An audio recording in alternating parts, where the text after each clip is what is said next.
Yep. Thank you. Welcome, everybody.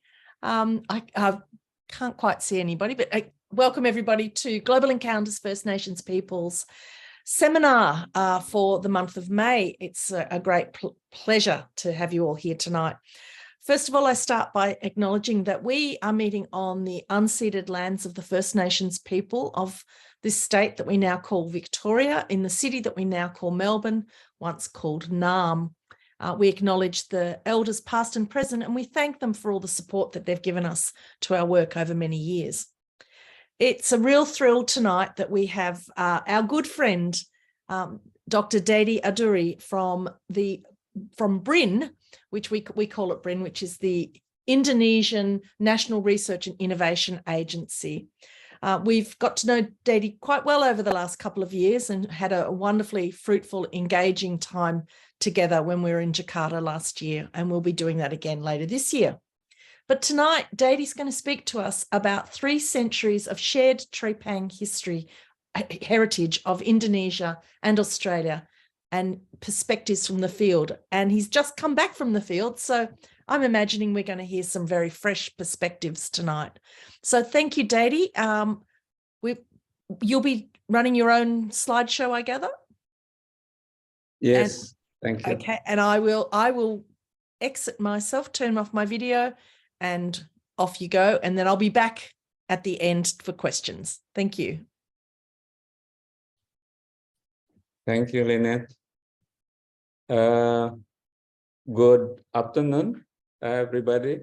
It's a pleasure to be in this room, meeting with you virtually. It's an honor for me to speak on Trepang heritage. To start with, let me introduce the background of my talk or my study on this. So actually, my encounter with the issues of let's say transboundary fishing of Indonesian fishermen fishing in Australian fishing zone was started in early 1990s when I studied at the ANU in Canberra. Of course, I know Campbell McKnight with the voyage to Makassar, the voyage to Marege, and his work. I was also introduced to the issues by Professor Jim Fox. He was my supervisor back then.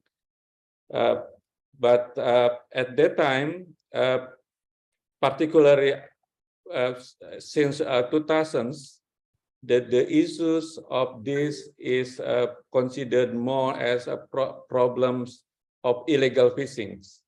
So it's looked more from the legal perspective, which also somehow disturb the relations, political relations, particularly between Indonesia and Australian governments.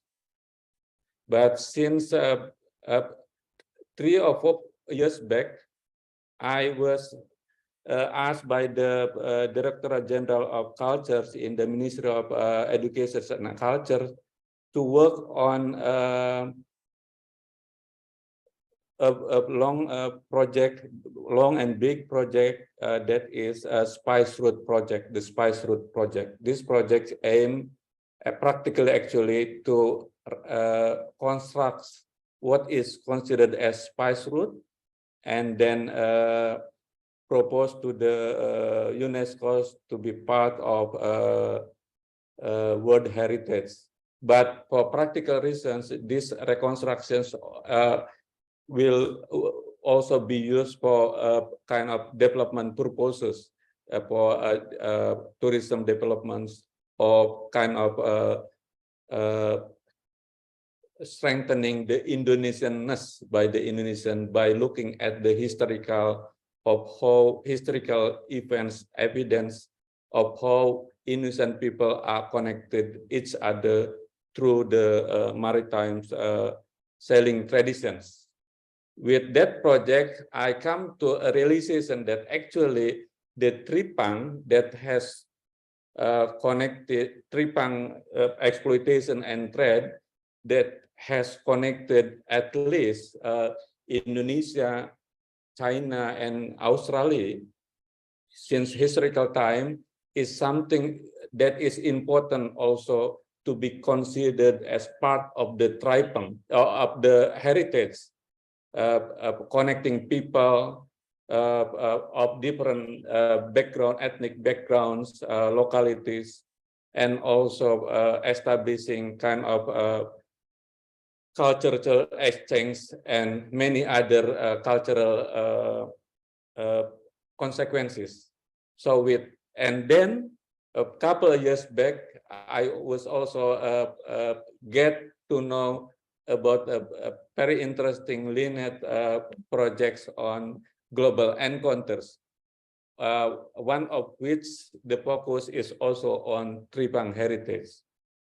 So with that, I'm trying to, since 2 years ago, I'm trying to deepen my knowledge and switch the perspective of looking of this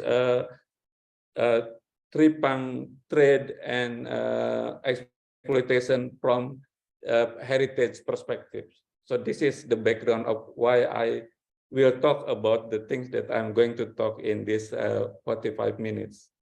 Now let me share my screen. Ini.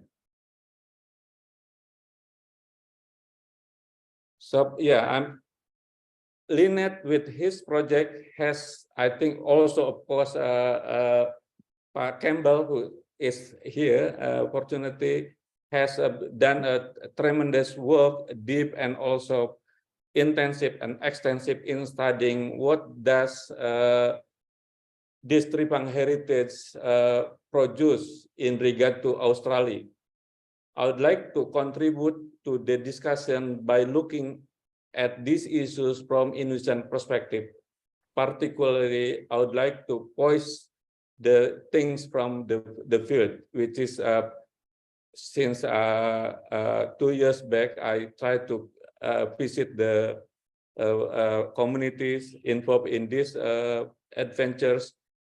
In fact, last April, I also went to some of the villages where the community engaged in these traditions. So just a little bit background to the story of the tripang heritage. I believe you know all about this already. So it started by the traditions of eating tripang for health or for food traditions in China since at least 1602, and then it's become more popular as the times goes. And we know that this demand from China has reached Indonesia not long after the China people started to consume this. In 1636, for example, a report already mentioning the presence of tripang fisheries in the Moluccas. By 1720, Makassar has already become a center, particularly in Indonesia, of tripang fisheries there, and also trade. 1720 and 1750s of northern Australia reefs and coast of Marije and Kayu Jawa were part of the Makassar tripang industry as well.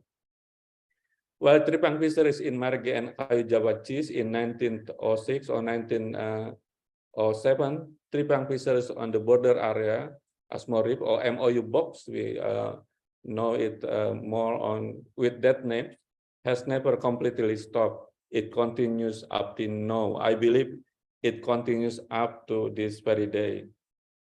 Somehow, this has created problem for Indonesia and Australia government relationship, as well as a problem between fishers themselves and both Indonesian and Australian government.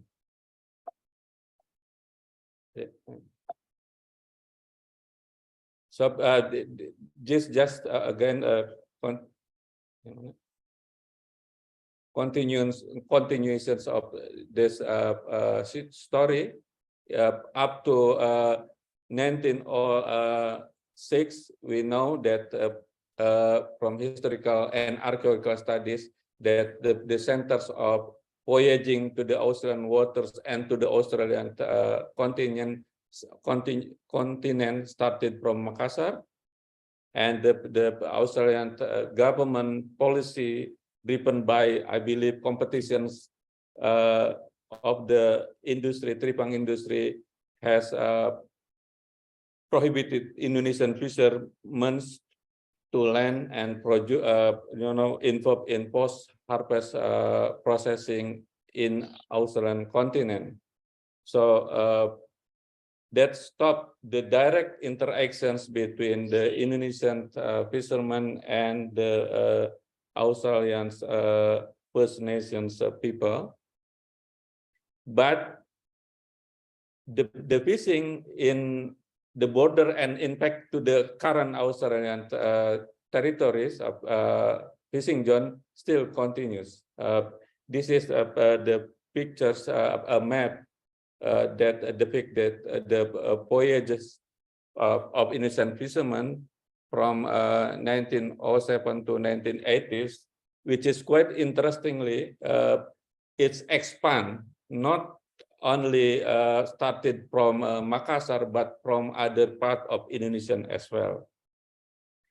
Okay, so this is, if we can look at the starting point in time from the historical point, that is at least 1907, after the banning of Indonesian fishermen landed on the continent of Australia.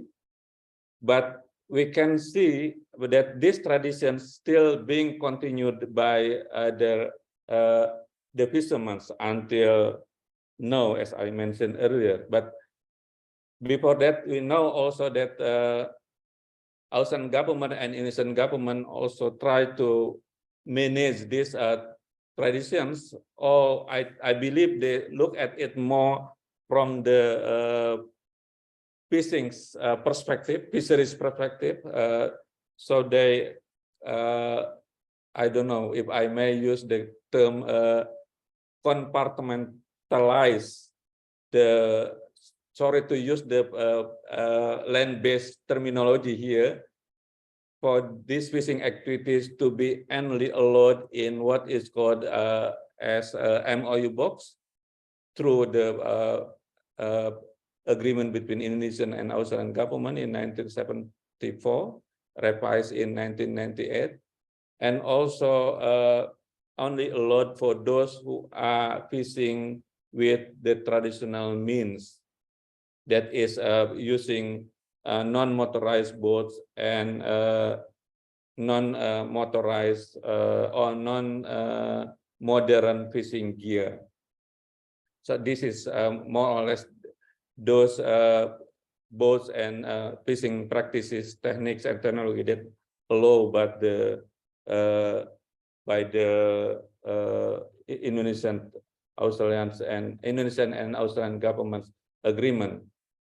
So if the people conducted the practice outside the MOU box and using what is called as non-traditional methods of boats, they will of course consider that as illegal fishing and subject to apprehensions and punishment. Now let me start to tell you the current story of the practice. I should call it, or I would call it, the voices from the field. This is the information that I gathered mostly from my fieldwork in the last 2 years to some of the places where this the communities involved in fishing, or involved in what I should call now tripang heritage. So this is Mr. Sadli Hudari Ardani. He is an elder I met last year in Papela village in Rote Island. Maybe within an hour of our meeting at the time, he produced or sent me to via WhatsApp these notes, ya, his handwriting notes. It is about the sejarah penemuan Pulau Pasir oleh orang Rote, translated as the history of the discovery of Asmorib by the Rote people. So he is in this notes he writes the story he was told by his grandfather, who also which also confirmed to other people in the communities. So basically, this story or his note telling how the Rote people or his ancestor found the Asmorib. He said that during that time they used to sell to different places for barter with other communities, and one point in time their boat or ship was by the big wind and then reached what is now we know as Asmorib. He also telling the quite detailed story how they come and landed in the Asmorib, the three small islands, which is called Asmorib now. And he also telling about his what the appreciation to the birds that give a sign to him that when they were afloat in the sea, which cannot find the the land, it was the birds who gave a way to them to find this Asmorib. So then with that they gave a kind of appreciations, even though they still consume the eggs, for example, they almost leave some of the eggs to be there to be able for the bird to regenerate, for example, things like that. So with this story, they are telling not only about the fact that they found the Asmorib, but also explaining us this is part of the since then, because they also found tripang then they fish for tripang. This is kind of their traditions to sail to Asmorib and to fish for tripang particularly, but also other sedentary species. Yeah. Again, for them, Asmorib is the place where they express their cultural interest, their cultural ideology, as well as develop their livelihoods. So I also found that there is not only the people from Papela who are still actively fishing in the MOU box and in the border area. In fact, in some cases, go deep to the Australian fishing territory, to Australian territories outside of the MOU box. People from different ethnic group and starting their selling with from other part of Indonesia. Here, this map showing the Ras people who still being active to fish in the MOU box using lete-lete, there is traditional boat. So for Ras people, fishing in the MOU box is a part of an annual tripang fishing wonders. During West Monsoon, January to March, they sail to Papua, around Papua's waters, and during April to July, they sail to Natuna, the Rio Archipelago, and August, November, December, they go to sail to Papela and to Asmorib. This tradition again has started in historical time and continue up to now. What we see, not only the tradition that is still being practiced, but also the descendants of these people who live in Tablolong, for example, and in Namosain and also in Papela. This picture showing 3 of them. Yeah, I visited them last month. I met them in Tablolong in Kupang. So this particular man, the left side, is the 3rd generation of the Maduran who still established the settlement there and originally fishing for tripang in the MOU box. So now, and the 2 others actually, they are also the Maduran descendants, but their parents have already been settled in Papela. So they moved to Tablolong, interestingly, to stop fishing for tripang in Australian water, but they continue their fishing activities by practicing coastal fishing activities.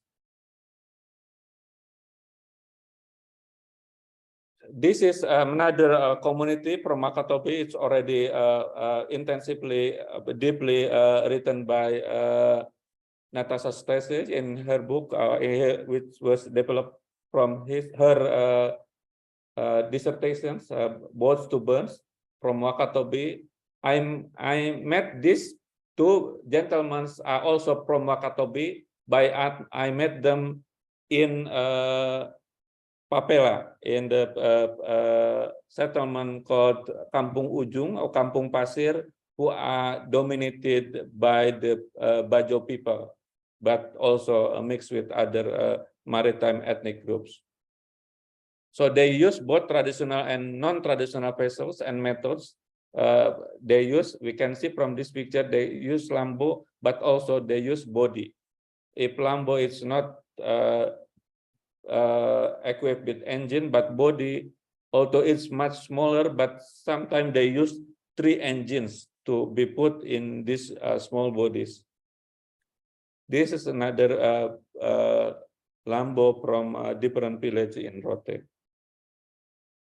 So this is something that I found it unintentionally. Last year I went to Takabonerate in Selayar for studying some traditions of Dajo people. In that particular island, in fact, this area is a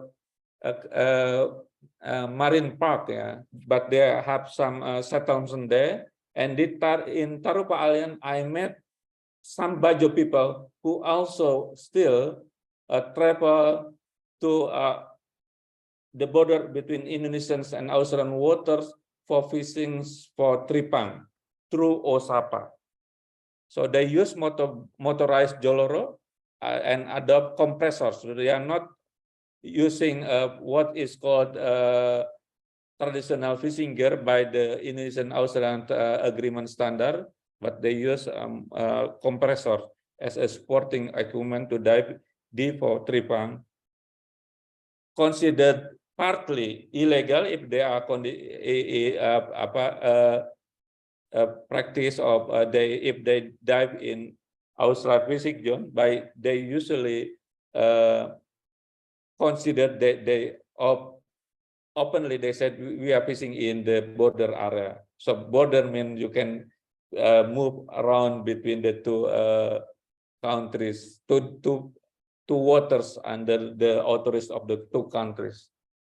Sometimes they also fish from Saumlaki to go for fishing for tripang in the same fishing ground.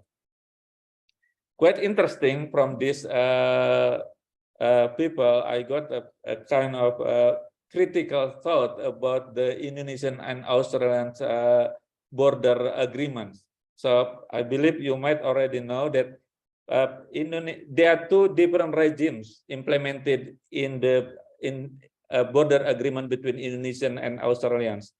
One is the continental shelf regime, by which that the Australian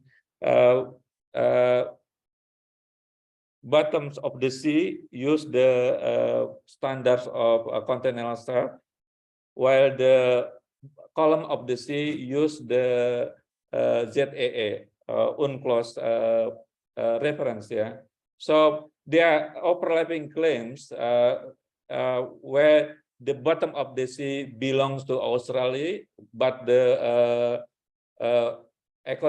the water column belongs under the Indonesian authorities as a exclusive economic zone. In regard to this, odd from a fisherman perspective agreement, they said it was strange that Australia claims the seabed is theirs, while the water column is us, Indonesians. But even if it is true, they, Australians, they said, should have done the patrol on the seabed, not on the water column as they do it now when they apprehended us. Again, this is very critical, but I think this makes sense. Yeah, logic that is, of course, in advocacy from their rights to fish in the waters that they fish for tripang. This is another site that still active in fishing for tripang in border zone. This is Osapa, the village called Osapa in Kupang, Bay. The fishers in this village come from different ethnic groups, such as Alor, Eastern Nusa Tenggara, Sinjai, South Sulawesi, Bau-Bau, Perempuan Island, and Banggai, South Sulawesi. So it's mix of, and also actually some Bajo people also stay, or at least connected to this community, and they jointly go to borders area to fish for tripang. So this is the two main actually communities where the tripang fisheries and other, particularly in Papela villages, conducted in the MOU box and also in the border of Australia and Indonesia. And in the last 2 years of even before, there are also some incidents where they went in deep to the Australian waters. So from the heritage perspective, these two villages quite interesting to look at. For example, the Papela is actually established in the early 20th century initially by the Bajo from Binongko in the Tukang Besi Island. It's well discussed in the Natasha's book, Boat to Burn. But it attracts also fishermen from different maritime ethnic groups such as Bugis, Butones, and Makassares. So they mix with the Papela also people. In this village, there are two big settlements: the Papela settlement, which is also the same formal village name, the Papela, and the other settlement is Kampung Pasir or Kampung Tanjung. They are mostly Bajo, but mixed with other ethnic group as well. So again, this is showing how tripang has triggered, different people to mix each other, to share their culture and continue the tradition, share the traditions of fishing. Not only fishing actually, because they get together. All elements of their culture are mixed and shared together. In Ulaba, the case is the same. Interesting is in Ulaba, the village itself was the settlement of those who still fish for tripang in mostly traditional way, using lambo, unmotorized lambo, and free dive. Was established by the Butonis actually, who originally established inter-island trades. They were not originally fishing, but they involved in inter-island trades. based in that particular village, but later on they get involved in a fishing for tripang as well, using the lambo they used to be used as a means for trading their trading traditions. Yeah. No, in fact, because their boats only allowed to be registered for one functions, either fishing or inter-island trade, these people registered their boat only for fishing. So this quite a lot of boats still there. When I was there last month, I used for fishing. So they are only using these boats for several months in a year, and they just dock it in other months because they are not allowed to be used for other purposes. Again, this community showing a mix of different, originally dominantly the Buginese, but they also intermarried with the local Rottines and also other maritime ethnic groups in Indonesia. Again, this is showing how tripang has stimulated a particular, cultural context, particularly the mix of different maritime ethnic groups in Indonesia.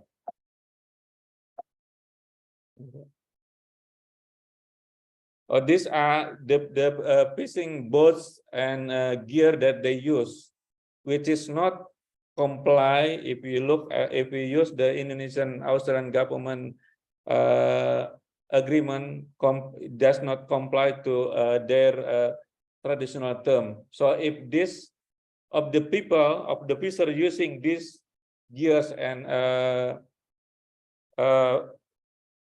boats entering the Australian fishing zone, they will be considered as illegal practices, so subject to apprehensions and confiscations and also punishment. These are the gears that they use as well. These are the fishing grounds they visited when they collect the tripang. Some, of course, in the MOU box, but some are in the Indonesian as well as Australian water. So from the legal formal point of view, they involve partly at least in illegal fishing activities, but again, from a different angle, that is from a heritage point of view, this is actually a continuation of long traditions of fishing for tripang. In the last 2 years, this is a sad story of the continuation of these traditions. Saroja cyclone that hit Rote and also COVID has actually triggered not only the conventional, the traditional communities, meaning those who have been fishing in Australian fishing zone for tripang for centuries, yeah, but newcomers into play into these sectors, yeah, because the economic pressures they experience because of the cyclones and also COVID, and also from the fact that at that time the tripang price increase, they get involved in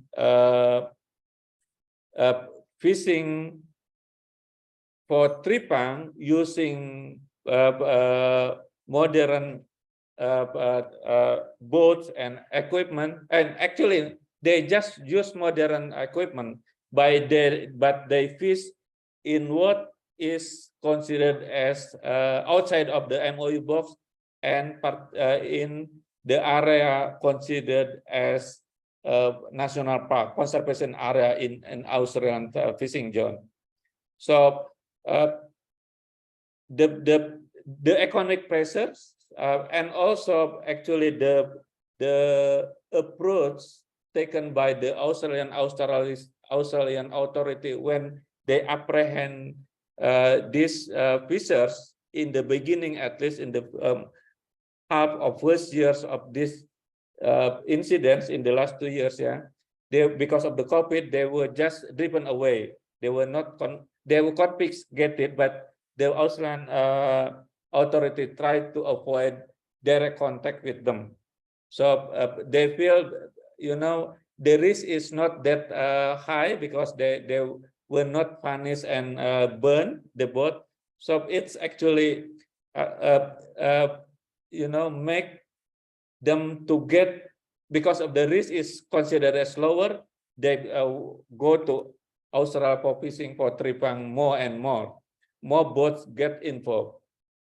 When the Australian government tried to impose a stricter measures, so they took an option or strategy of sailing to the Australian water during a rough season, because they believe during that time the Australian authority will assume that the people won't dare to go there, so there won't be any patrol or to monitor their activities.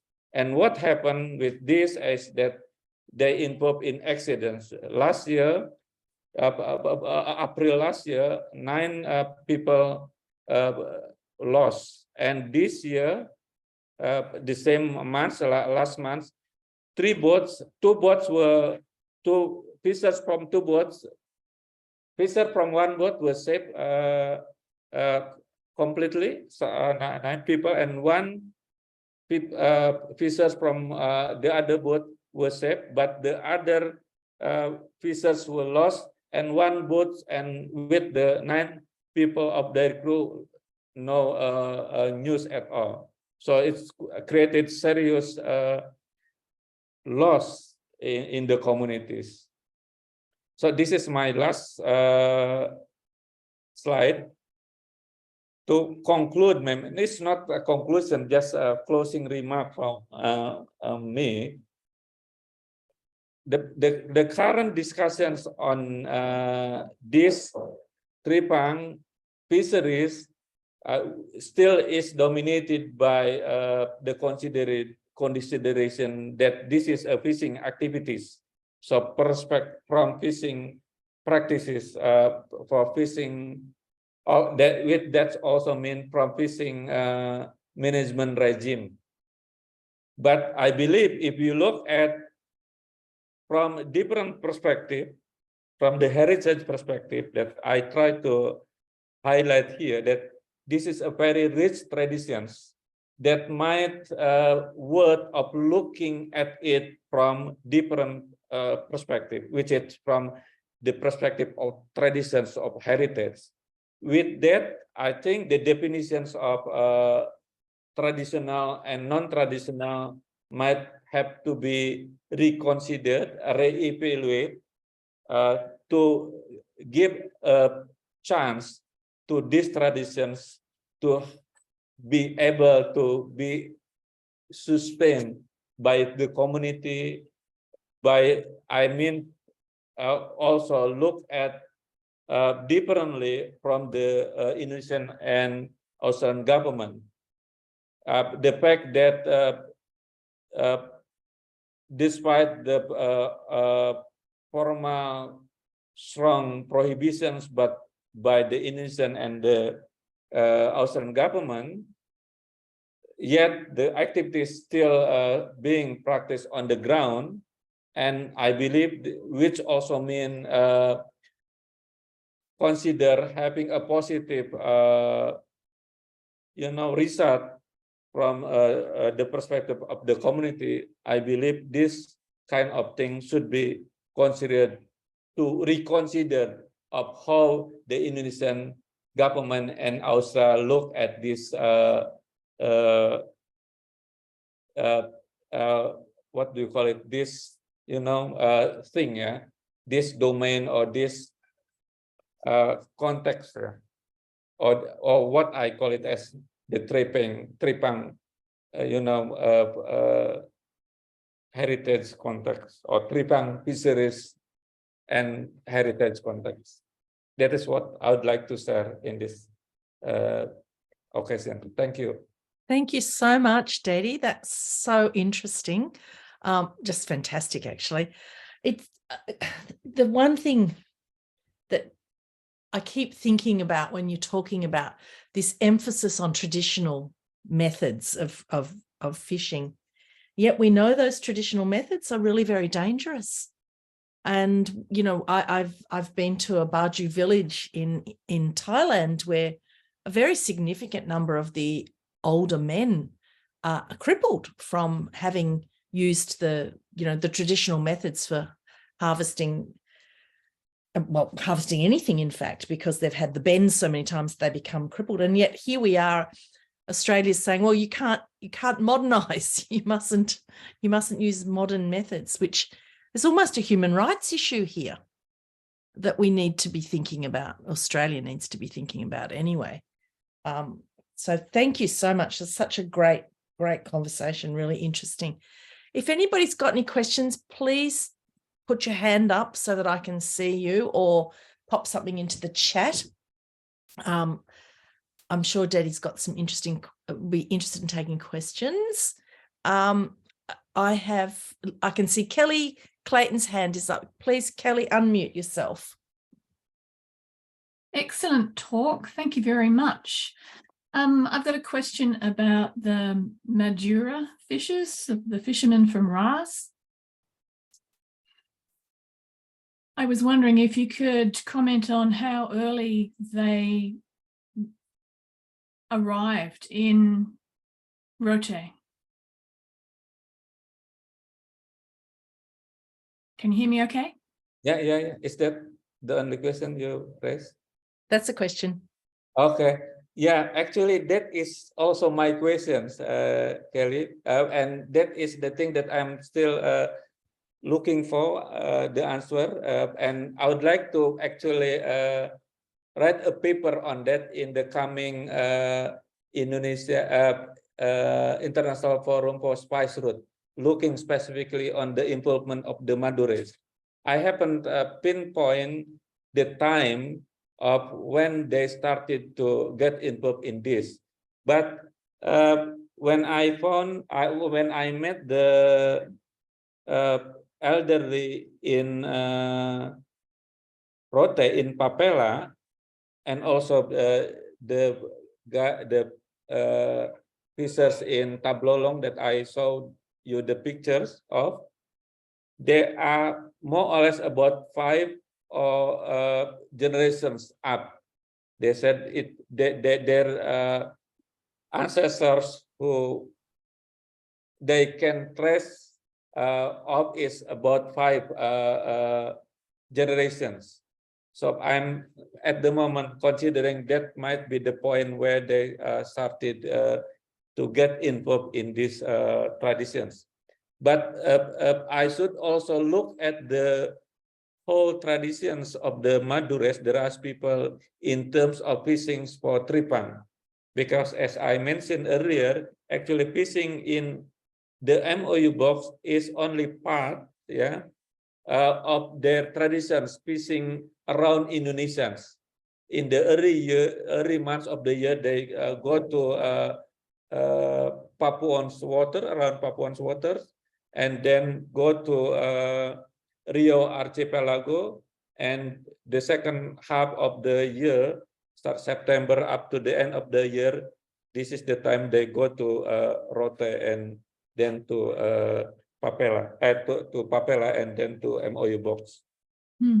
Okay, I think it'd be a really interesting topic to do your paper on the Madures, because I've been interested to find out how early they might have arrived on the North Australian coast, not just Ashmore as being indicative of going further south, knowing that not so much on the Trepang side, they're very well known historically back to the 18th century as traders in fish.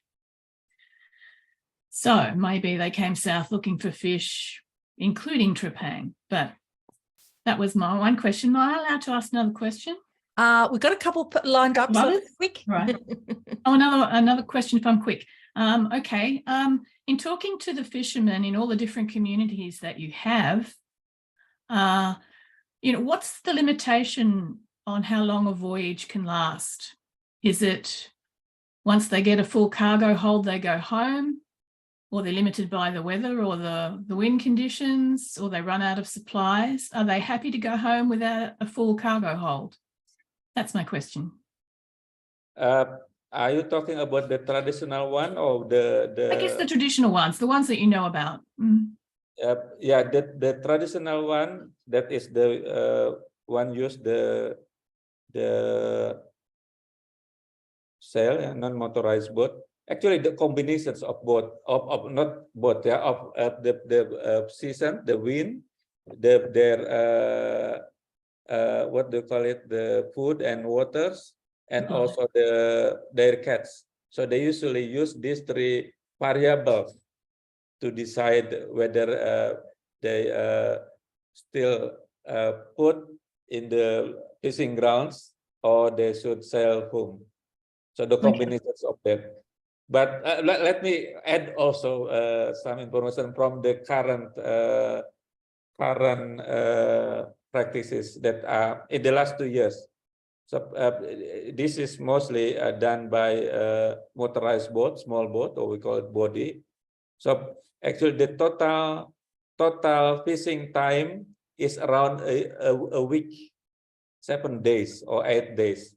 3 days to go to the fishing ground, several hours to fish. Yeah, they don't use motorized. They just dive freely and or just gleaning for several hours. But again, this is the problem because they are fishing in conservation area. So the tripang was abandoned there, and then can quick get a load. They have can load their boat easily and then run back for 3 days sailing continuously to get to their home. Okay, thank you. Thank you, Daddy. Thank you, Kelly. Campbell's got his hand up. He's next. Yes, thank you, Lynette, and thank you, Daddy, for that wonderful talk. I really enjoyed it. What I get out of it is in a sort of history of the 20th century, that let's not worry about whatever happened in the 18th century or earlier, or 19th century even, but we see this long series of traditions from different parts of Indonesia. There's a wonderful story really in this 20th century history, it seems to me. One of the real questions that rises for me is that of sustainability, both in present and in the past. And there, I'd like to know more about what Tasmanian Seafoods have been discovering in the Northern Territory on that. 2 quick things, or really comments. One, do you know about Ian Crawford's thesis where he met Rouse people on Ashmore and Cartier? There's a bit of information there from the 1960s. And also your date of 1636 is wrong. I think that probably comes from the first article, and it's just wrong. I've explained why somewhere. The report wasn't of tree pegging at all, and they got it all muddled up.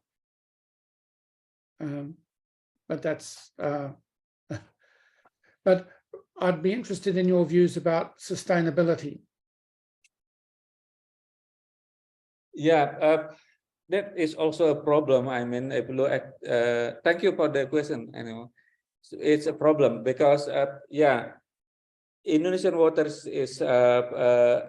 has a serious problem in terms of resource sustainability, particularly the coastal waters. Yeah, it's because 96% of Indonesian fishing vessels are 10 gross ton and below, meaning that the most fishing activities are conducted on the coastal waters. because of the limitations of the size of the boats, also with, of course, the fishing gears. And among those resources that are heavily, if not overexploited, are tripang. So this is why also people, particularly in Eastern Indonesia, are keen to go to Australian territory, because of the abundance of the tripang. That's one issue. The other issue is that Indonesia has no good management regime in terms not only tripang but also fisheries in general. So with that, people don't think about the kind of proper resource management, meaning the control of their fishing activities. So because they don't have that thinking, in Indonesian context, when they go to Australian waters, they consider that as it is Indonesian, as what they used to work or practice fishing in Indonesia. So that's also becoming a serious problem. So in meaning that if we look at the heritage alone, that will create this problem, questioning the sustainability. So I should believe we should combine of both, thinking about the management as well as heritage. Because of both, I think contribute significantly in both in terms of people welfare, economically as well as culturally. I think it has, in terms of culturally, it has, better than me, of how the Indonesian Australian connections, and the fact that is thing being carried out now is also something to be considered, that we have to look at this not only from management perspective, but also from cultural perspective. So there's a challenge on that. Thank you. I've got a question from Natalie Pearson, who is in a noisy room, so she's not going to unmute herself. And that is, thank you so much, Deirdre. It was great to hear more about your work. She's apologising if she might have missed this, but is there any evidence of tripang fishers heading north into the South China Sea area? If we look at, if we come back to the story of the Madures, so there are some fishing activities in the that area. So I'm trying actually to look at those areas as well, and also the Zulu zone, because if we look at I was in last year, end of last year, I presented similar presentations but looking at this as an example of spice route, and I was and so far my focus was only Indonesian, Australia, and China relations. I was suggested to also look at other areas such as Sulu zone and also the Rio Archipelago. So I believe historically there was a case, but I haven't been able to look at that. And also contemporary is something to look at. I haven't been able to do that though. Muted again, sorry. Thank you so much. I think I can't see any more questions, but I just want to say thank you for a really engaging and interesting talk. Oh, Leonie's going to ask a question.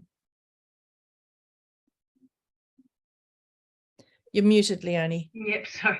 Look, I'll be very quick. Thank you, Deirdre. That was so good. Just 2 points. It was really exciting on your map, because when we go overseas to, like, we went to the Indonesian Museum I've been to Singapore, and I've even been to a museum in Korea, which has the maps of the spice routes. Australia is always down there in the bottom corner, you know, and I'm like, oh, there we are. But this is the closest we've come yet, you know, into territorial waters and proving those links. So, you know, I find that really exciting. But also, a couple of the questions that you finished with, I think are really, really interesting. What is traditional? Who gets to define it? I think they're really, really important questions that we can continue with, especially with the changes of legislation through the 20th century. But I know we're almost out of time, but I just wondered if you wanted to comment a little bit about you know, who has the right to define what traditional is in terms of these interactions. Yeah. Thank you, Rani. The things that, well, I would like to continue voicing the field, voicing the voice of the field. Yeah. So the thing that I'm missing now, actually, the voice of the people. If you look at the Indonesian and Australian agreement, and also the way they treat them now, they are considered just an object of the policies of the government. They never been involved in any discussions concerning the definitions of traditions or prohibitions or things like that. So in answering your questions, I believe it should also involving the people to get on board, of course, with some empowerment as well, because we know that if we get them in the same room, because of the power relations, they will be muted. Yeah. So we have to really empower them and sit together, giving the opportunity to talk about their interest, their ideology, their way of thinking, their of looking things, experience things in this regard. Thank I you. hope that answered the question. Thank you so much. We're right on time now, but I do want to just let everybody know that we don't have a seminar next month, but the following month we have the seminar. David's now sharing the screen. The seminar from Nonya Peters, which unfortunately was delayed from earlier in the year, as you will all know, when we had our bereavement. Nonya will be speaking not next month, in July, the month after, on the Christian slaves of Depok, a colonial tale unravels. I'm sure you'll all enjoy that and looking forward to it. And you can see we've got some more seminars later in the year. We've got one on They Thought the Man Was from Heaven, Early Encounters of Europeans and Arikara Oral Traditions. And then Jane Lydon will be speaking. We've not yet got her title. And then later in the year, Annie Clark and Ursula Frederick on their work on Grit Island. So as you can see, still lots of activity for the rest of this year. And we'll also be, as I mentioned earlier, we're going to be presenting at the Spice Routes Forum in September. We'll be catching up with our friends in Indonesia again. So thank you, everybody, for coming. I hope you've enjoyed this as much as I have, and look forward to seeing you all at our next seminar in July. Thank you, Dedi. Thank you. Thank you, everybody. If I may say something at the end of it, I would like to invite you to all to work together with me if you are interested in this particular, looking at the Indonesian part, because I'm a bit blind on history. So I don't read that. On history. We're good on history. So I'll be delightful if someone from you or more than one would work together and looking at this from historical, and I of course can contribute the contemporary perspective and from my field work. We're very excited to collaborate with you, Dedi. So we look forward to sitting down and discussing how we might work that out. So thank you. Thank you so much. Thank you, Dedi. Thank you so much. Thank you. Thank you. Absolutely. Okay. Bye, everybody. See you next time. Bye. Thank you. Bye-bye.